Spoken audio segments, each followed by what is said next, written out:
Welcome to your December 2024 rune reading. And thank you, Sarah and Thomas, for allowing me this opportunity. The rune that I pulled for the dominant energies of the month of December 2024 is the Gable rune. A rune that can almost never have a negative meaning because it cannot be inversed.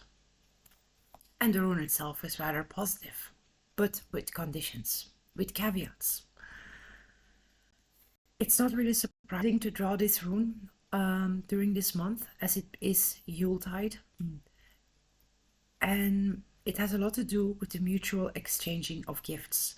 This is, of course, not just, although it can be, to do with physical and material gifts that we exchange with one another during Yuletide. But it has so much more to do with the mutual exchange of energies between people amongst each other and people and their respective gods. Something for something else. This is how we form strong bonds with one another, because sometimes the best gift we can give each other is our time and attention.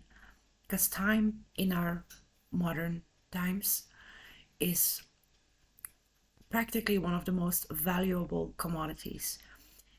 In an ever faster flowing world, we are constantly barraged with external stimuli. Having someone's undivided attention is something that has become somewhat rare. So when we put our loving attention on our friends and our loved ones, we are honoring them.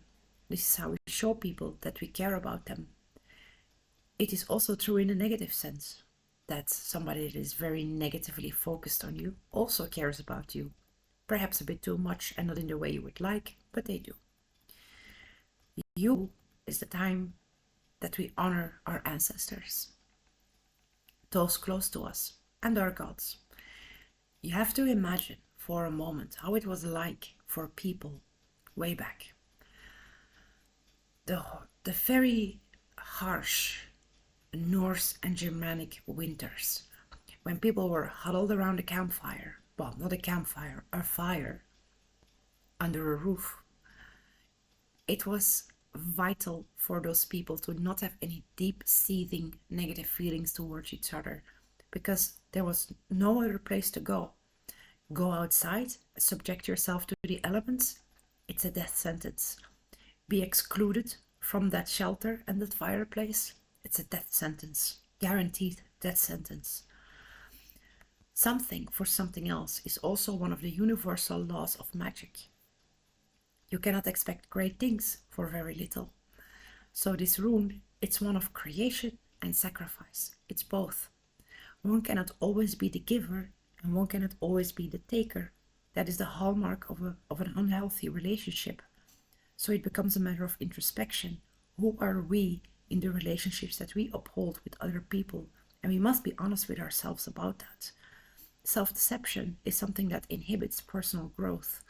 And if we do that long enough, we will silence that connection to the divine and our ancestors, that little voice in the back of your mind. And for some people, it's not even a voice, it's more like a feeling, a knowing. That is our connection to the divine.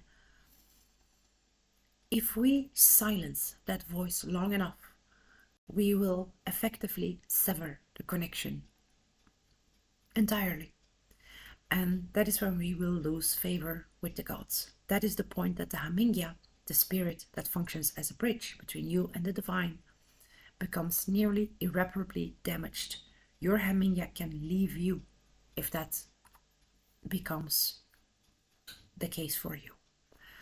So be thankful for that little voice, that little spark within you, that feeling. It comes from the gods.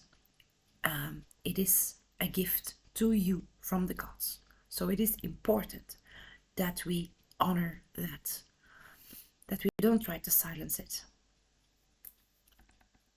Because it's very important for our well-being. Our well-being as humans, soulful humans. Once we lose it, it is almost impossible to get it back. It's very important that we keep it well alive and that we honor it. Be grateful for it. because I'm sure many of you will know that all the times that you ignored it, it didn't quite turn out in your best interest anyway. And that was the preview of the reading for the month of December. And I hope that you got some, and I wish you a very happy Yule